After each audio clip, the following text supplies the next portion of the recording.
This is TWiT. He's been everywhere. He's back from Ireland, where he did some amazing pictures. Johnny Jet. Good to see you, Johnny. You're a little tired, a little sleepy. Yes, I am Johnny Jet Lag today. Johnny Jet Lag. Which I do own the domain, by the way. You do? Really? Yeah, but there's nothing on there. Well, you got to think about that. You might be able to find something to do with that. There's jet lag. Do you ever try any of the jet lag remedies that are out there? No, you know, I really believe jet lag is a state of mind. No, it's not. Also, it's not true. You know what?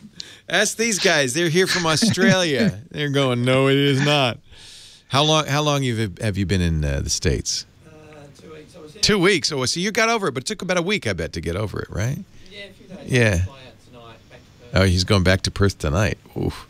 Yeah, so when I land in Australia, you know, usually we land at 7 a.m. and it's, you know, and after a 14-hour flight. So you're supposed to walk around with your eyes open and get all that sunshine in there. Exactly. You're still going to be exhausted for. But I try and take a nap for 10 minutes. 1 week to feel normal. I'm just now feeling normal from going to France. That was a 9-hour difference.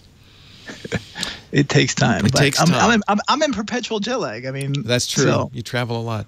Johnny joins us every week to help us travel better with the help of technology, usually with a website or an app. Or what do you got for us? I got both for you. So actually, the website is farefetcher.com. F-A-R-E. Oh. Actually, Farefetch. Sorry. FETCH.com. Okay. So it's an app, but that's their URL. And it's a free app for AOL and Android. But what these guys do is they try and find you the cheapest fare. So let's say, you know, you're not really good at finding cheap tickets, but they have a whole community that are. And people who do have a knack at finding good airfares, like myself, you can actually make some money because you can sign up, become one of their fare fetchers. And then, so let's say if I'm a consumer and I want to go from New York to LA, I can go on their website, put in one way, round trip, what airlines I want to fly, if I want to do nonstop or not, and then what the price I want to pay. And so if they can find a price below that, they'll automatically book you. You can't change it. So it's kind of like Priceline in that sense. But you put your credit card up front. But if they don't find a fare below what you're asking, then they just come back and say sorry, and you can keep trying. So you can become a fare. I bet this is like a game for the people who do it. Like, let's see how low I can get. Yeah, I mean, it is to me too. A lot of my friends and family are always emailing me, say, "Hey, I you're can't a fare fetcher for your family." Yeah, I am. I don't have time to do it for these guys, but so you can do this on the web at farefetch.com, or they have Apple and Android apps as well. Yes, it's a unique idea because you know what? There's so many people out there who have knacks at finding good deals and different tricks, and they want to show off, right? Yeah, and plus I don't know what kind of money they make, but I think a lot of it's pride as well. I think so. I think that people would do this just because they could. That's neat. Yes. Book a flight, one-way round trip. So, wow. I don't even want to know if they can get me a better deal. All right. But warning, if you know whatever price you put committing. in, you're committed. You are committed. Yeah. Once it's done, it's done. I bet you that's how they get paid. Maybe they split the difference or something like that, right? I don't think they split the difference because there's not a lot of money in airline fares. That's why travel agents charge. Yeah, but if I say I want a fare for $200 and they find one for $159, I'm going to give them $200. They're going to have $40 extra, right? Maybe that's their profit. I don't know. I'm not sure, but I don't think that's how it's working. But well, you pay $200 though, right? Even if they find a $149. Whatever price you put in, whatever price you pay what you put in. So they have incentive to go under it. Yes. So yeah, maybe you're right. So let's say I say there's a little something left over. That doesn't just go up in smoke. Somebody keeps that. Maybe I'll become a fare fetcher. Yeah, now you get what I'm going. All right, so that's a website, but it's also an app. So I'm not going to let you off the hook, though. I want an app. No, that's actually the app. That's the app. Here's a website that's actually a service, but it's called ask.vet. Have you heard of this one? Ask.vet. Wait a minute, let me guess. You're asking a veteran or a veterinarian? Veterinarian. Okay, it's one or the other. So there's a lot of people who travel, and this is actually not meant to be a travel website, but this is a great idea. It is. For $99 a year, you can get unlimited texts to a vet asking all kinds of questions like, you know what, my dog has diarrhea. You know, what should I do? Or he just ate the bar of chocolate. Should I take him to the hospital? Oh, yeah. And it also includes 6 phone calls with a veterinarian a year. They have webinars. People have if you have a pet, you should have a vet, right?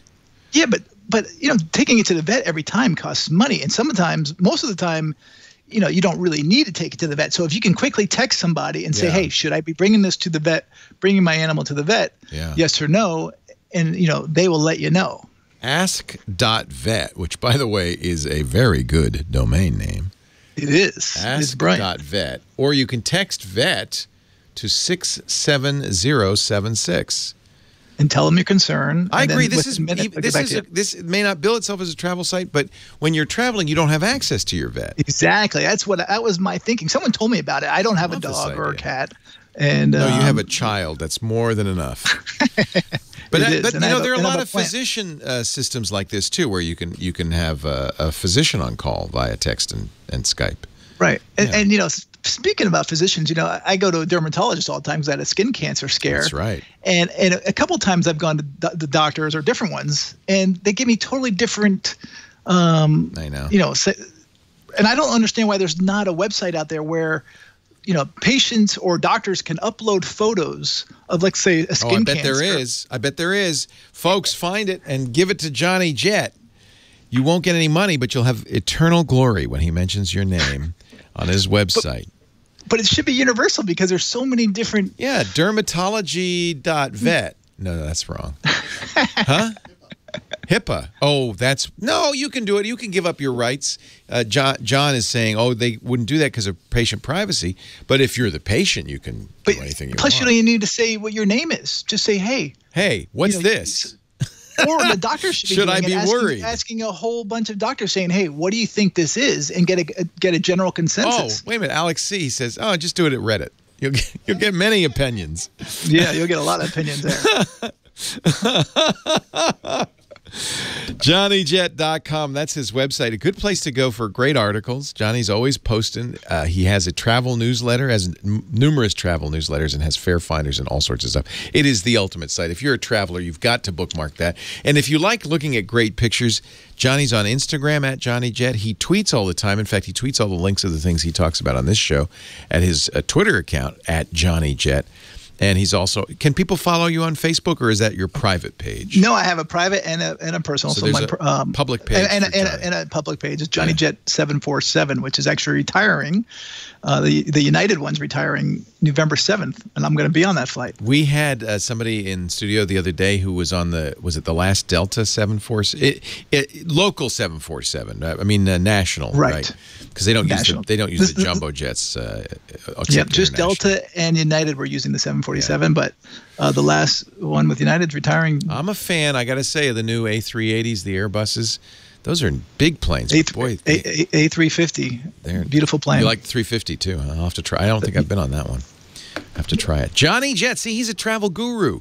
Go to JohnnyJet.com, and of course, he joins us every Saturday, sometimes Sunday, depending on his travel schedule, to talk about travel better through tech. Thank you, Johnny. Thank you. Leo Laporte, the tech guy. More your calls right after this, boo-boo. I can send pictures of questionable moles to my doctor. My doctor loves, I'm on Kaiser. They are always saying, just send us a picture. They would far prefer. But do they ask multiple doctors? It's just going to one doctor. It's going to your doctor. Right. But it should I have it. Well, wait a minute. Panel. Yeah, I agree. That's my point. It goes to my doctor, and then he'll refer it to a dermatologist if he wants a second opinion. But it shouldn't just be about dermatology. It could be anything. Let's say if you have something wrong with your lungs, put the X-ray up there and have a panel of doctors from around the world say this is what the problem is. Doctor, I have a strange mole, and I'd like to know what is the story with this mole.